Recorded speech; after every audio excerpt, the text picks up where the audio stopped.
Donc, bonjour pour ceux qui regardent le balado, parce que là, on s'en va enregistrer le premier balado. Je suis un petit peu, pas nerveux, je suis fébrile, en fait.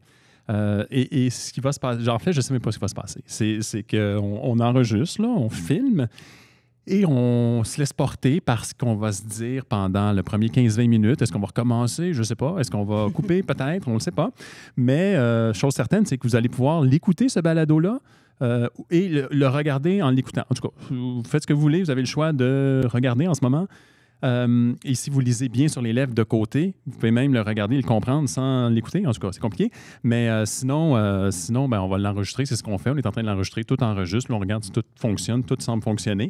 Et on va y aller sans plus tarder avec le premier balado. Où là, c'est sûr que... On pourrait peut-être garder un silence pour comme faire semblant que le balado... Parce que moi, ce que j'aurais aimé, là, c'est d'avoir l'introduction, puis là, je la mets. Aujourd'hui, à C'est pas tout de s'entraîner, on parle des bases de l'alimentation. C'est parti! Je suis Patrick, je m'entraîne et je mange un peu n'importe comment. Moi, c'est Joanie, je suis nutritionniste et j'aide les gens à pas manger n'importe comment. Combien de protéines il faut que je mange? Du chocolat. Je me sens le corps. Je crave des chips. Aujourd'hui, dans C'est pas tout de s'entraîner, on parle des bases de l'alimentation avec Joanie Séguin. Joanie, avant de commencer, là, tu disais en intro que tu étais nutritionniste, mais encore, qui es-tu, Joanie Séguin? Bien, c'est sûr que dans mon parcours, j'ai pas eu le choix pour devenir nutritionniste. Ça prend un bac en nutrition ou en diététique. C'est deux termes qui sont protégés au Québec, du moins. Fait que c'est sûr que j'ai passé par là à l'Université McGill. Au début, j'étais pas trop certaine si j'allais en nutrition parce que je tripe sur les sports aussi. Fait que le point de vue kinésiologie m'a aussi passé par l'esprit. Puis finalement, je me suis rendu compte, OK, je tripe plus sur la bouffe que le sport, mais maintenant, c'est encore une question de ça qui peut se poser aussi. Puis ensuite de ça, pendant mon bac, on a fait des petits trucs extrascolaires, pardon. Puis je me suis rendu compte que ça existait des nutritionnistes du sport, fait que je pouvais jumeler les deux. Donc, c'est ça que je suis en train de faire en ce moment, en même temps que de pratiquer la nutrition, oui, au centre multisport, à Valleyfield aussi, à Rigaud avec le Collège Bourget, à donner des conférences à des jeunes, à des équipes sportives. Je suis aussi, si c'était pas assez, en train de faire un autre diplôme en nutrition sportive qui est donné par le comité olympique, dans le fond, fait que c'est international, fait que je suis des cours à temps partiel en ligne en même temps pour m'assurer d'avoir les connaissances nécessaires puis être capable d'éclairer les gens plus sur le point de vue du sport. Parce que, comme je disais, je suis quand même une grande sportive dans l'âme. Tout mon secondaire, j'ai fait du flag football. Puis ensuite de ça, je me suis rendu compte que le cégep, ça pouvait être un petit peu intense si on était dans tout ce qui était chimie physique, etc.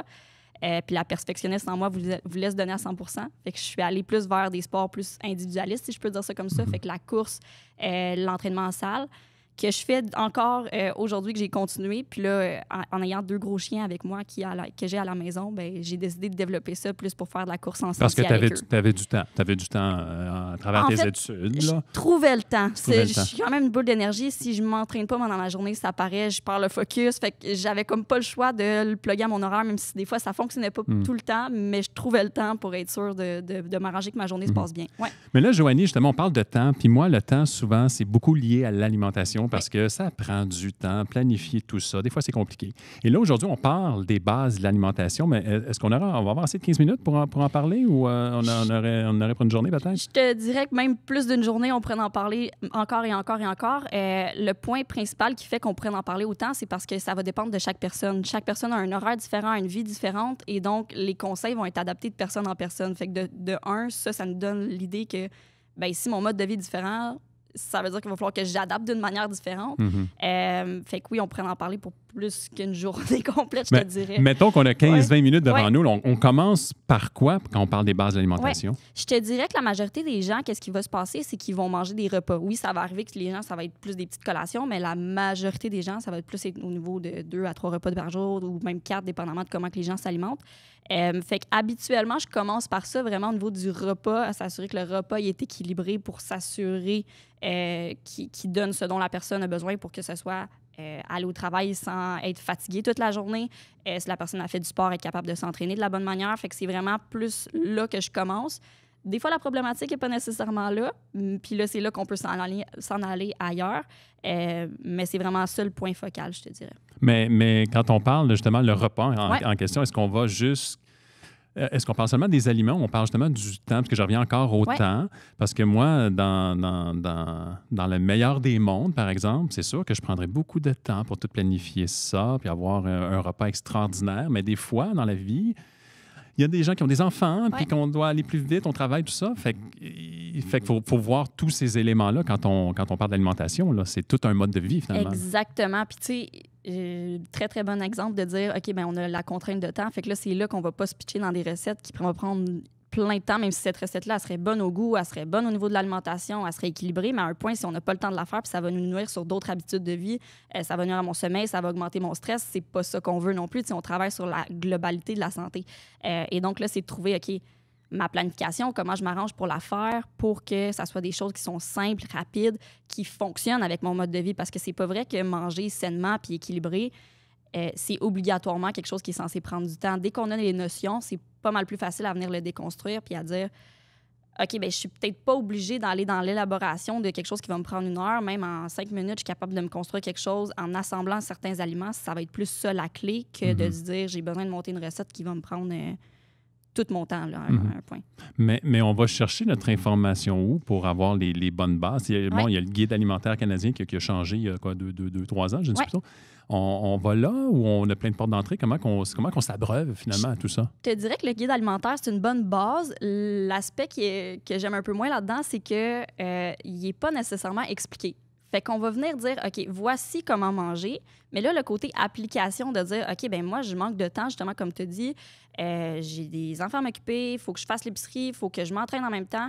J'ai pas le temps de commencer à essayer de l'adapter. Bien, c'est là la notion qui vient shifter de, OK, bien, une fois qu'on comprend pourquoi on est en train de faire ça, ça vient pas mal plus facile de moduler puis de choisir les choses qu'on veut prioriser dans cette alimentation-là. Fait que oui, la base vient du guide alimentaire. C'est pas pour rien que c'est ça qui est conseillé pour la population générale, je le répète, parce que des gens qui ont des problèmes de santé, ça va être une toute autre histoire. Mais tout ça pour dire que l'application puis la compréhension derrière ça vient nous aider. De un, en écoutant ce balado-là, vous risquez d'avoir un petit peu plus de réponses à ce niveau-là parce que les auditeurs qui nous écoutent, ou même toi, tu as dû remarquer qu'on a une panoplie d'informations sur Internet, sur les médias sociaux. Il y a de tout et n'importe quoi. Exactement. Puis tu sais, c'est pas pour rien. Les gens, habituellement, mangent au moins 3 fois par jour. Fait que c'est sûr qu'on devient un petit peu habile à dire, ben moi, je fais ça à chaque jour. Pourquoi c'est pas bon, justement, de faire ça ou quoi que ce soit? Fait que là, c'est là de se dire, OK, bien, une fois qu'on a les bases, c'est sûr que qu'est-ce qui serait le mieux? Ça serait que ça soit enseigné à l'école ou que les bases soient enseignées ailleurs.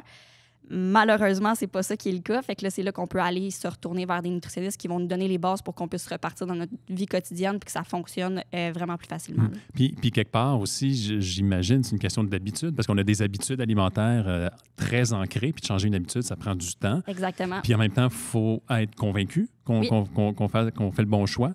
Donc, justement, ces bases-là, on les écrit, on s'informe, on prend des notes, on change on change nos trucs un repas à la fois, parce qu'il ne faut pas que ce soit une montagne non plus. Tu sais, je te dirais qu'un repas à la fois, c'est quand même quelque chose de bien, ou tout simplement de faire attention à une chose à la fois. Fait que si je commence, mettons, par l'assiette, bien, c'est sûr que, mettons, si je parle des protéines, c'est quand même quelque chose qu'on entend souvent, mais est-ce qu'il y a quelqu'un qui t'a vraiment expliqué c'est quoi des protéines, ça sert à quoi, pourquoi qu'on mange ça? C'est-tu quelque chose que tu as déjà entendu ou tu as juste entendu qu'il faut manger des protéines?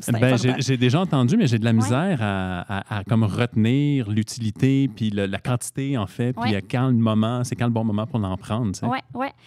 Les protéines, qu'est-ce que ça va venir faire, dans le fond? C'est que c'est ça qui va nous créer de la satiété. La satiété, c'est quoi? C'est l'effet de plus avoir faim après mon repas. Fait que souvent, je vais entendre ça, les gens qui vont me dire « Joanie, j'ai tout le temps faim » ou tu sais, je finis mon repas, puis 1 heure après, on dirait je me retourne vers le frigo, puis là, ils vont blâmer ça sur eux, ils vont dire « c'est parce que je m'ennuie » ou quoi que ce soit, mais des fois, c'est la faim est réelle parce qu'on n'a pas nourri notre corps de la bonne manière. Fait que ça, c'est un point qui est vraiment important de venir comprendre. Les protéines vont me procurer de la satiété, le fait de ne plus avoir faim. Ils vont faire beaucoup d'autres choses au niveau des muscles, au niveau d'autres choses. Mais c'est vraiment le point qui est le plus pratico-pratique à venir intégrer. Puis, une fois que je dis ça, OK, bien, je vais en manger plus. Mais l'idée, c'est qu'on ne peut pas toutes les absorber d'un coup. OK. Fait que là, c'est là que la chose qui devient importante, c'est d'essayer d'en inclure à chaque repas. Puis idéalement, si je peux en inclure à mes collations, de venir en inclure à ces moments-là aussi. Fait que souvent, c'est quelque chose qu'on va venir voir. OK, au déjeuner, avec, mettons, quelqu'un qui prend des céréales ou juste 2 toasts avec je dis n'importe quoi, là, de la confiture, il va peut-être en manquer un petit peu parce qu'habituellement, ça peut se retrouver, oui, dans tous les produits animaliers, produits laitiers, les produits aussi végétaux, que ce soit du tofu ou des trucs comme ça, les légumineuses, mais il va en manquer au déjeuner. Il va en avoir beaucoup, beaucoup, par contre, au souper puis au dîner parce que les gens ont tendance à avoir plus de viande. Fait que là, c'est là que les proportions, ils en ont peut-être assez au niveau de la journée, mais... C'est déséquilibré un peu. Exactement. Puis ça, c'est pas quelque chose qu'on apprend nécessairement. On dit juste, il faut en manger plus ou il faut en avoir assez ou sinon, des autres choses que j'entends, c'est on en mange trop, mais pas nécessairement à chaque repas. Fait que le but, ce serait de regarder un peu plus, justement, parce qu'il est toujours inscrit le nombre de grammes de protéines, mettons, sur une barre tendre ou tout ça. Fait qu'il faut essayer de maximiser.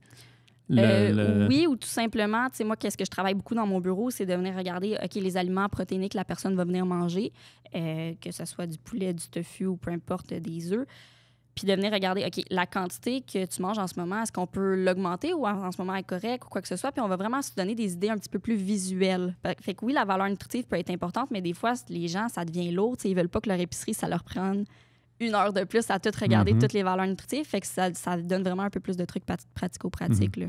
Fait que, tu sais, mettons que je prends la paume de ma main, bien là, je vais dire, OK, la portion de viande que tu prends, ça ressemble à quoi? Fait que là, j'ai de tout dans mon bureau. Il y en a que ça va dire la moitié de ma paume, il y en a que ça va être les 2 mains, il y en a que ça va être... ça varie beaucoup. Puis on va essayer de la rééquilibrer à vraiment ce dont ils ont besoin au final, pour vraiment l'équilibrer, puis peut-être leur laisser de la place pour à d'autres moments pendant la journée. Fait que quelque part, c'est de trouver les remplaçants, là, mais des trucs qui vont venir bonifier, par exemple, au déjeuner. Tu sais, on ne mange pas de steak au déjeuner, là, mais on peut manger... On peut prendre du yogourt grec, il y a même des options plus végétales, on peut prendre des œufs, on peut prendre, que ce soit, il y a aussi du PVT, ça, c'est de la protéine végétale texturée pour les gens qui sont végétariens aussi. Ça peut se rajouter dans des céréales. Ça ressemble à quoi, ça? C'est une poudre? Ou... en fait, souvent, les gens, quand ils vont entendre parler de ça remplace super bien le bœuf haché ou les viandes comme ça, quand c'est réhydraté avec du bouillon. Mais sec comme ça ressemble à une céréale comme une autre, puis ça n'a pas de goût particulier. Fait que moi, c'est ça un truc super pratique, c'est qu'on peut venir le mixer avec nos céréales. Ça va juste faire qu'on va avoir plus de protéines, plus de soutien. On n'aura pas faim tout de suite après notre déjeuner. Puis on n'a pas changé trop nos habitudes non plus, tu sais. C'est tous des trucs qu'on ne voit pas nécessairement sur les médias de dire qu'on va venir ajouter ça. PVT. Oui, PVT. On achète ça où? Dans des... Il y en a dans les épiceries, il y en a au Bog Barn aussi en vrac. Fait que des fois, c'est là que je le conseille d'aller en acheter en premier pour être sûr, on le goûte. Puis l'idée, c'est que dans l'alimentation, on va avoir du plaisir. Oui, on essaye. Exactement. Fait qu'on est mieux d'essayer, puis après ça, de voir, parce que tous les goûts sont dans la nature. Quelque chose que moi, je vais conseiller, que je commence, c'était super bon, quoi que ce soit. Ça ne veut pas dire que la personne à qui je le conseille, elle va aimer ça et vice-versa aussi. Là. Ouais.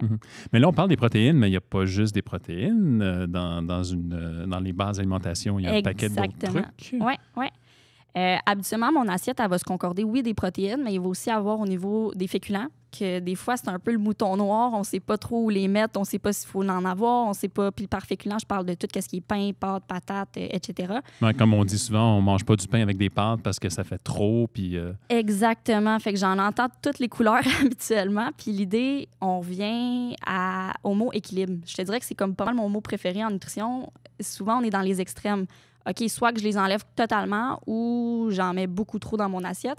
Fait que l'idée, c'est que c'est pas les féculents, c'est pas le démon. Là. Ça va pas commencer à nous hanter comme ça, mais on peut les prendre à notre avantage. Les féculents, qu'est-ce que ça fait? C'est que c'est notre source d'énergie.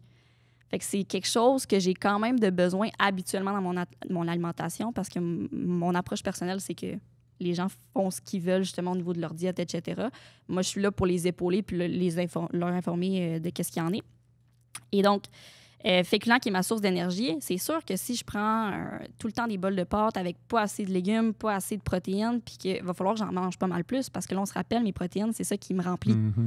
S'il m'en a manqué, ben, je vais avoir besoin de plus d'autres choses pour avoir l'impression que j'ai plus faim après mon repas. Fait que ça, c'est juste la portion de l'assiette. Encore une fois, il y a plein d'autres facteurs qui rentrent en ligne de compte. La vitesse à laquelle la personne va manger. Elle ressent-tu les signaux quand elle a plus faim ou elle finit son assiette et elle ne se pose pas trop de questions? Fait que ça, c'est un peu au niveau des féculents, je te dirais. Là. Mais moi tu as ouvert une porte par rapport à la vitesse à laquelle on mange. Puis j'ai-tu faim, j'ai-tu pas faim? Moi, ça m'arrive des fois. En fait, récemment, là, j'expérimente la faim. Ouais. Puis je la laisse aller des fois, puis à part. Ouais. Puis avant ça, je la nourrissais, c'était constamment, je voulais pas vivre ça, tu sais. Ouais. Mais c'est-tu correct de laisser aller, là, on sort peut-être un peu des bases de l'alimentation, mais puisque... Bien, ça fait du sens, justement, parce qu'il y a beaucoup de gens qui expérimentent ça, puis il y en a qui viennent à les perdre totalement, ces signaux-là. L'idée, c'est qu'on a des signaux qui nous disent quand on a faim. On a des signaux aussi qui nous disent qu'on n'a plus faim. Fait que là, ça, c'est je résume ça en grosso modo. C'est un peu plus compliqué que ça d'habitude, mais juste pour la compréhension. Puis ça, qu'est-ce que ça fait, en fait? C'est que si je me mets à plus écouter les signaux qui me disent quand j'ai faim, les deux sont reliés avec ceux quand j'ai plus faim. Fait que là, ça peut être aussi plus difficile de déterminer j'ai-tu plus faim après mon repas parce que les signaux sont un peu... ils ont de la difficulté à comprendre où est-ce que tu t'en vas quand on saute, justement. Autant qu'il y a des gens que ça va les aider parce qu'ils ont tendance à grignoter à des moments où Pas le temps. c'est pas nécessairement pas le temps, mais ils n'ont pas faim, puis ça va être plus... Ça va être pour une autre fois qu'on va venir voir ça. Ça, c'est là. moi, oui. Ouais, on va venir voir ça dans un autre des balados, mais au niveau des fins, OK, ça se peut-tu que ça soit le côté psychologique qui vienne ressortir? Ça, c'est une toute autre histoire, mais pour la faim vraiment physique, là, que je ressens que j'ai faim, mon ventre gargouille, je commence à avoir un creux, ça, habituellement, c'est vraiment un type de faim que notre corps le dit, OK, là, j'ai besoin d'énergie, j'ai besoin de quelque chose. Faut que je lui donne habituellement quelque chose pour qu'il soit capable de refonctionner. Parce que oui, la faim va partir, mais ça se peut que ton corps, il t'envoie plus les signaux aussi à un point. Parce qu'il se dit, ben là, il m'écoute pas, ça me coûte de l'énergie à envoyer ces signaux-là. Je vais juste arrêter d'y envoyer, puis je vais y envoyer un gros signal, par contre, le moment où ça va être plus des vertiges, des fois que les gens vont ressentir ou quoi que ce soit, que, OK, je ressens pas les premiers, mais dès que j'ai un vertige, là, il faut peut-être que je mange parce que je vais peut-être tomber dans les pommes à ce moment-là. Là. Là, tomber dans les pommes, ça, c'est un bon avertissement. Ouais, c'est ça. Ça se dit, OK, t'as peut-être sauté une couple d'étapes. Là. Mais en même temps, si on suit logiquement ça, là, on sort un peu... Parce que là, on est comme pris dans... On déjeune, on dîne, on soupe. Puis entre les repas, on prend les collations si on a faim, tu sais. On est obligé de rester dans ce paradigme-là. On peut plus être à l'écoute, en pleine conscience de son corps pour manger juste quand on a faim, that's it. En fait, ça serait ça que je conseillerais. C'est pour ça que je dis la majorité des gens vont venir prendre 3 repas par jour, mais c'est pas nécessaire que ça soit ça. Il y a des gens qui vont prendre 6 collations dans leur journée, ça va être ça. Il y a des gens que ça va être 2 repas, 2 collations. Ça vient vraiment être modulé selon la faim de la personne. Fait que souvent, c'est ça qui arrive, c'est qu'on est dans le moule de « OK, bien, j'ai du temps pour déjeuner, j'ai du temps pour dîner, j'ai du temps pour souper. Entre ça, j'ai pas vraiment le temps de manger. » Fait que là, on est pris là-dedans. Là, on se met à manger quand on n'a pas faim. On se met à manger ou pas manger, justement, quand on a faim. Fait que c'est ça qui dérègle un petit peu nos signaux. Tu sais, à la naissance, quand on est tous égaux pour ça. Un bébé qui pleure, tu vas pas dire, ben là, t'as pas faim, là. Comme, fais autre chose, justement, tourne-toi les pouces ou va prendre une marche. Il est pas encore pas capable de marcher. Fait qu'il sera pas capable de faire ça. Il va juste pleurer pour dire qu'il a faim. Fait que c'est ça un peu que j'étais en train de dire. On n'est pas obligé de garder ce moule-là. Une nutritionniste peut venir aider, bien évidemment, à faire ça, mais des fois aussi, c'est de se re-questionner. Est-ce que j'ai réellement faim en ce moment? Est-ce que j'ai plus faim? Est-ce que je suis obligée de finir mon assiette ou finalement, la portion que je me suis servie était peut-être trop grande? Parce que notre appétit va varier de jour en jour aussi. C'est pas vrai que les mêmes portions à chaque jour, je vais être rassasiée de la même manière. Là. Non, puis en même temps, ça varie de jour en jour parce que ça arrive qu'on s'entraîne aussi, justement. Exactement. Puis, tu sais, moi, il y a toutes sortes de pensées que j'ai qui sont... C'est n'importe quoi, là. Tu sais, avant de faire une compétition, ben, mange une banane parce que ça va donner un beau... Y a-t-il une formule simple qu'on peut se rappeler pour dire, avant de t'entraîner, prends ça, puis après avoir t'entraîné, prends ça. Ça existe-tu, ça? Ouais.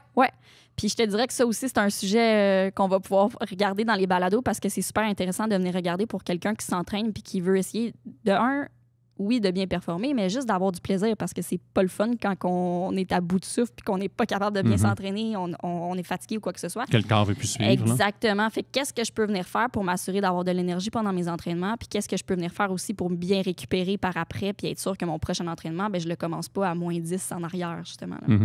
Ouais. Fait qu'on va venir regarder ça dans un autre balado sans problème. Et là, Joanie, si on veut en apprendre davantage, parce qu'on approche la fin du balado, on fait quoi? Y a-t-il un endroit où on peut aller visiter, aller te voir? Comment ça marche? Oui, exactement. Ben, en fait, moi, je suis au Centre Multisport pour sûr 3 fois semaine, mais je suis aussi à Valleyfield, je suis aussi à Rigaud, fait que ça peut être de prendre des rendez-vous directement avec moi. Je fais aussi des conférences dépendamment, fait que ça peut être aussi meeting de groupe un petit peu. Là. Fait que si jamais vous avez les mêmes questions, toi puis un ami ou quoi que ce soit, ben je suis disponible. Fait que c'est tout simplement de venir prendre rendez-vous, soit directement au centre multisport, ou si vous êtes encore plus motivé, ben vous pouvez venir directement à la clinique aussi, chez Axio, justement, qui est dans le centre multisport aussi. Là. Parce qu'on le rappelle, on a parlé seulement des bases de l'alimentation, puis on l'a dit d'entrée de jeu qu'on n'aurait pas en parler pendant une journée. Hein. Oui, parce que même là, on vient d'effleurer la situation. T'sais, on a parlé un petit peu des protéines, des féculents. J'ai même pas parlé des fruits, des légumes, des gras, rien de ça. Il y en a à dire pendant longtemps là-dessus. Là. Mais on aura l'occasion de se reprendre parce qu'il y en aura d'autres des balados. Exactement. Merci beaucoup, Joanie. Et n'oubliez pas, vous qui écoutez, chers amis, que ce n'est pas tout de s'entraîner. Hey, à bientôt. Salut. À bientôt. Écoute, c'est ça, là, c'est parce qu'on pourrait parler, je sais qu'on a pas parlé des fruits, des légumes, des gras, tout ça. En fait, j'ai de la misère à dire les bonnes choses à mes filles par rapport à ce qu'ils mettent dans leur boîte à lunch, parce que, tu sais, tantôt, tu parlais, ben des fois, tu peux manger 6 collations, puis c'est correct, puis il y a des bouts de temps qui partaient juste avec des collations. Je suis capable là, de le verbaliser, puis, mais j'aurais besoin de quelque chose d'un peu plus... Ils font-tu du sport? Ouais. Ouais? OK. Je te dirais que c'est pas mal l'argument qui les aide d'habitude. Là. C'est le fait que, habituellement, ça c'est prouvé, les athlètes qui mangent plus de fruits et de légumes, ils récupèrent beaucoup mieux puis ils performent mieux. Fait que déjà ça, des fois, il y a la compréhension est plus là parce que oui, je peux rentrer dans plein de différents sujets, mais je veux pas rentrer dans les antioxydants, les trucs de même. Oui, mais juste la performance est là. Ça, d'habitude, c'est pas mal la chose qui vient plus chercher... tu vas mieux performer, tu vas avoir plus d'énergie, ce genre de trucs-là. Mais encore, là, ça dépend à quel point le sport est important pour eux, parce que si c'est juste un petit peu important, ça se peut que ça prenne le bord quand même. C'est là. pas ça qui va les convaincre. Ouais. Puis l'idée, c'est que, je l'ai dit tantôt, la nutrition, c'est pas censé être compliqué. Des fois, on rend ça trop compliqué, puis justement, les personnes qui disent « Ah, ben ça, c'est trop sucré ou quoi que ce soit », mais si je vais aller manger après ça une gaufre, ou si je vais aller manger, tu sais... Je vais me retourner vers d'autres trucs qui vont être autant sucrés. Fait que pourquoi je m'empêcherais de manger un fruit à la base? Le fruit, la différence, c'est que c'est pas du sucre pur. Là. C'est pas comme si je me prenais une cuillère de sucre puis je la mettais dans ma bouche. Il y a des choses qui sont là-dedans qu'on appelle les fibres, que je veux pas nécessairement rentrer dans le full de détails, mais qui fait que je vais l'absorber moins rapidement. Fait que le sucre, OK, oui, il y en a peut-être plus, mais ça fera pas un pic puis un down dans mon sang. Ça va venir y aller puis me donner de l'énergie qui va être constant dans le temps. Fait que c'est ça à venir prendre en considération aussi. Que des fois, on regarde les chiffres et on est comme... il y a 26 grammes de sucre, c'est bien trop, mais... C'est pas du raffiné. Ouais, non, c'est ça. Fait que ça, c'était le petit extra qu'on n'entendra pas dans le balado, mais qu'on va peut-être entendre en vidéo.